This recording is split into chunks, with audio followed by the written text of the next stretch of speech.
Friends, welcome back to my channel basic linguistics. जैसा कि हमने सेकेंड पेपर का सीरीज़ भी स्टार्ट कर चुके हैं और उसके साथ साथ हम चाहते हैं कि फ़र्स्ट पेपर भी हम साथ साथ लेके चलें, है ना। तो फर्स्ट पेपर के बारे में सबसे पहले उसके डिटेल सिलेबस पे जाएंगे, सिलेबस में क्या क्या चीज़ें कवर की हुई हैं और उसी के बेस पे हम फिर वीडियो अपलोड करेंगे, ठीक है। सो आज अभी सिलेबस पे बात कर लेते हैं। तो जैसा कि आपको पता है, जो यूजीसी नेट का सिलेबस है उसमें जो फर्स्ट पेपर है, फर्स्ट पेपर सबके लिए कॉमन होता है और पहला यूनिट है उसमें आपका यूनिट 1, जिसको हम बोलते हैं आपका टीचिंग एप्टीट्यूड, ठीक है। सो देख लेंगे टीचिंग एप्टीट्यूड के अंतर्गत आपको क्या क्या पढ़ना है। पहला इसमें आ गया आपका टीचिंग, ठीक है। टीचिंग के बारे में आपका उसको कॉन्सेप्ट पढ़ने हैं, ऑब्जेक्टिव पढ़ने हैं, लेवल ऑफ टीचिंग पढ़ना है। लेवल ऑफ टीचिंग में आपका 3 लेवल होता है, जो MLT, ठीक है, MLT हो गया, ULT हो गया और RLT। MLT मीन्स आपका memory level of teaching, ULT मतलब understanding level of teaching and third is reflective level of teaching. उसके बाद आपका कैरेक्टरिस्टिक्स एंड बेसिक रिक्वायरमेंट्स, ठीक है, क्या क्या कैरेक्टरिस्टिक्स होनी चाहिए टीचिंग के और उसमें क्या क्या बेसिक रिक्वायरमेंट होगी उसके बारे में। फिर आ जाता है आपका लर्नर्स कैरेक्टरिस्टिक्स, मतलब जब जो लर्नर होता है उनके कैरेक्टरिस्टिक्स कौन कौन सी होती हैं या क्या चीज़ें रहनी चाहिए, उस पर बात करेंगे। Characteristics of adult and adult learners, academic, social, emotional and cognitive, ये चारों बेस को हम कंप्लीट करेंगे। देन इंडिविजुअल डिफरेंसेस, ठीक है। After that factors affecting teaching related to, तो कुछ फैक्टर्स होते हैं जो टीचिंग एप्टीट्यूड को या टीचिंग को इफ़ेक्ट करते हैं, उनके बारे में बात कर लेंगे। उसमें पहले आपका आता है टीचर, लर्नर, सपोर्ट मटेरियल, क्योंकि आपको पता है अगर आप किसी भी तरह का टीचिंग के कुछ फैक्टर्स हैं जिसमें आप टीचर हो सकता है उसको कैसे पढ़ाना चाहिए या उनको क्या किन चीज़ों को ध्यान देना चाहिए या कुछ बायसनेस के कारण कुछ अफेक्ट करता है, तो ये सारी चीज़ें होंगी। लर्नर को कैसे रहना चाहिए टीचिंग जब हो रहा हो, तो लर्नर के कुछ जो फैक्टर्स हैं उस पर बात करेंगे। सपोर्ट मटेरियल, क्योंकि जब पढ़ा रहे होते हैं तो उस वक्त जो सपोर्टिंग मटेरियल हमको चाहिए होता है उस पर बात करेंगे। Instructional facilities, learning environment and institution, ये भी बहुत इंपॉर्टेंट है, आपका इन्वायरमेंट कैसा है और आप इंस्टीट्यूशन भी बहुत ज़्यादा ही महत्व देता है, तो कुछ इस तरह है। फिर आता है आपका method of teaching in institution of higher learning, ठीक है। हायर लर्निंग में आप देखेंगे कि कौन कौन से टीचिंग मेथड आप यूज़ कर सकते हैं, उस पर बात करेंगे, जैसे teacher centred versus learner centred method आपका आ गया। फिर ऑफलाइन वर्सेस ऑनलाइन मेथड, जो कि अभी बहुत यूज़ में भी रहा है, ऑनलाइन मेथड, है ना। उसमें आपका स्वयं आएगा, स्वयं प्रभा और मूक्स। उसके बाद देख लेते हैं क्या है। उसके बाद आपका आ जाता है टीचिंग सपोर्टिंग सिस्टम, ठीक है। टीचिंग सपोर्ट सिस्टम में देखेंगे ट्रेडिशनल, मॉडर्न और ICT, क्योंकि ट्रेडिशनल में जो पहले कौन कौन से टीचिंग मेथड यूज़ किए जाते थे या टीचिंग सपोर्ट सिस्टम क्या होते थे, फिर मॉडर्न क्या क्या सपोर्ट सिस्टम्स हैं एंड ICT बेस्ड पे कौन कौन से सपोर्ट सिस्टम है, इस पर बात कर लेंगे। आफ्टर दैट आपका सबसे ज़्यादा फिर आ जाता है इवेल्यूएशन सिस्टम, जिस पे आपको मतलब जो टीचर होता है वो इवेल्यूएट करता है बच्चों को, है ना, उनकी टीचिंग के बाद। तो इवोल्यूशन सिस्टम में आप elements and types of evolution देखेंगे।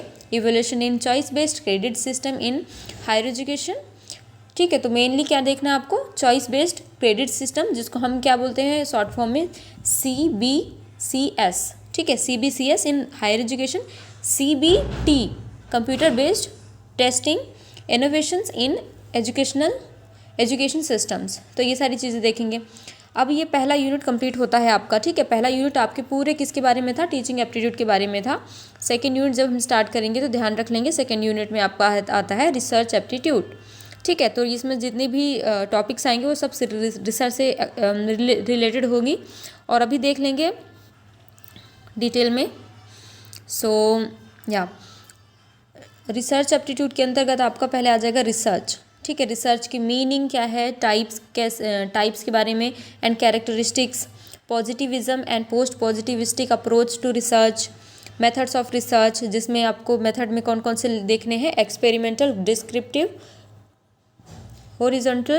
Historical, qualitative and quantitative aptitude और क्वांटिटेटिव मेथड, ठीक है। फिर उसके बाद देखेंगे steps of research, thesis and article writing के बारे में भी देख लेंगे, फॉर्मेट देख लेंगे and style of referencing, application of ICT in research.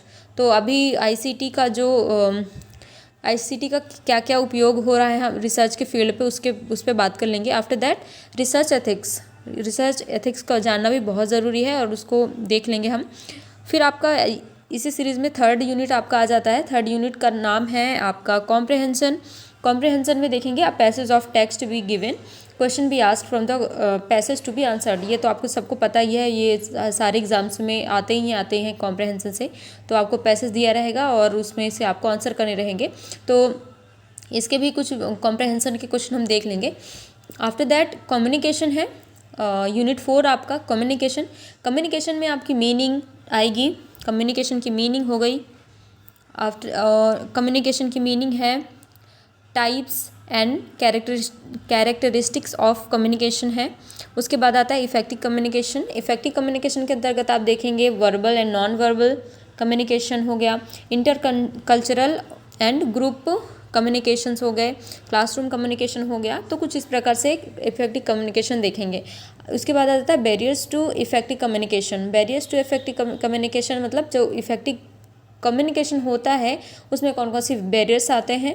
फिर आता है मास मीडिया एंड सोसाइटी, तो क्योंकि कम्युनिकेशन का पार्ट है तो मास मीडिया एंड सोसाइटी के बारे में भी देखेंगे। उसके बाद आ जाता है यूनिट 5 आपका। यूनिट 5 में आपका मैथमेटिकल रीजनिंग एंड एप्टीट्यूड है।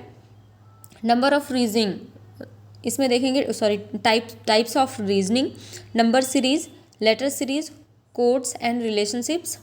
मैथमेटिकल एप्टीट्यूड जिसमें आपका फ्रैक्शन है, time and distance, ratio, proportion and percentage, profit and loss, interest and discounting, averages etcetera. तो ये सारे टॉपिक है, इसको भी हम देख लेंगे। और उसके बाद आता है यूनिट 6 जिसमें आपको देखना है logical reasoning. So understanding the structure of arguments और आर्ग्यूमेंट्स के फॉर्म के बारे में, फिर structure of categorical propositions, mood and figure, formal and informal फैलेसीज, uses of languages, connotation and denotation of term, classical square of opposition. फिर उसके बाद देखेंगे evaluation and distinguishing deductive and inductive reasoning, analogies देखेंगे, Venn diagram जिसमें आपको simple and multiple use of establishing validity of argument, Indian logic, means of knowledge, प्रमाणास। तो इसमें प्रमाण के बारे में बात करेंगे जिसमें आपका प्रत्यक्ष प्रमाण आएगा। प्रत्यक्ष को हम इंग्लिश में क्या बोलते हैं, परसेप्शन। अनुमान को बोलते हैं इन्फेरेंस। उपमान, कंपैरिजन, शब्द, वर्बल टेस्टिमोनी, अर्थपति, इम्प्लीकेशन एंड अनुपलब्धि, ये है नॉन अप्रहेंशन। फिर आएगा स्ट्रक्चर एंड किट्स ऑफ अनुमाना, इन्फेरेंसेस, व्याप्ति, इनवेरिएबल रिलेशंस, हेतु भाषा, ये आपका आएगा फैलिसीज ऑफ इन्फेरेंस। अब आता है यूनिट आपका 7 यूनिट। सो इसमें आएगा डाटा इंटरप्रिटेशन जिसमें आपके sources, acquisition and classification of data आएगा, qualitative and quantitative data, graphical representation जिसमें आपका पाई बार चार्ट आएगा, हिस्टोग्राम्स आएंगे, पाई चार्ट आएगा, टेबल चार्ट आएगा and line chart, and mapping of data interpretation and data and governance. उसके बाद आपका आ जाता है यूनिट 8। यूनिट 8 में है इंफॉर्मेशन कम्युनिकेशन टेक्नोलॉजी, आईसीटी के बारे में जनरल एब्रीविएशन एंड टर्मिनोलॉजी, ठीक है, क्योंकि आईसीटी है तो ज़रूरी है उसमें जितनी भी टर्मिनोलॉजी है उसका एब्रीविएशन जानना, उसके फुल फॉर्म जानना, तो उस पर देखेंगे। फिर basic of internet, email, audio and video conferencing, digital initiatives in higher education, ICT and governance. उसके बाद आ जाता है आपका यूनिट 9। यूनिट 9 में आप देखेंगे, यूनिट 9 है आपका people development and environment. So development and environment में millennium development and sustainable development goal देखेंगे, ह्यूमन एंड इन्वायरमेंट इंटरेक्शन जिसमें एंथ्रोपोजेनिक एक्टिविटीज़ होंगी and their impacts on environment, environmental issues हैं जैसे local, regional, global. Air pollution, water pollution, soil pollution, noise pollution, waste में आपका solid, liquid, biomedical, hazardous and electronic waste देखेंगे। Climate change and its socio economic and political dimensions देखेंगे। Impacts of pollutants on human health, natural and energy resources जिसमें आपका solar, wind, soil, hydro, geothermal, biomass, nuclear and forest, ये सारी चीज़ें देखेंगे। Natural hazards and disasters, mitigation strategies. Environmental protection act 1986 देखेंगे इसमें, जिसमें national action plan on climate change है। इंटरनेशनल एग्रीमेंट्स और एफर्ट्स जिसमें मॉन्ट्रियल प्रोटोकॉल होगा, रियो समिट होगा, convention on biodiversity, Kyoto protocol, Paris agreement, international solar alliance. उसके बाद आ जाता है आपका लास्ट यूनिट जिसको unit 10 higher education system. Institutions of higher education, higher learning and education in ancient India. मतलब इसके शुरुआती से देखेंगे कि एंशिएंट इंडिया में कैसा एजुकेशन सिस्टम था।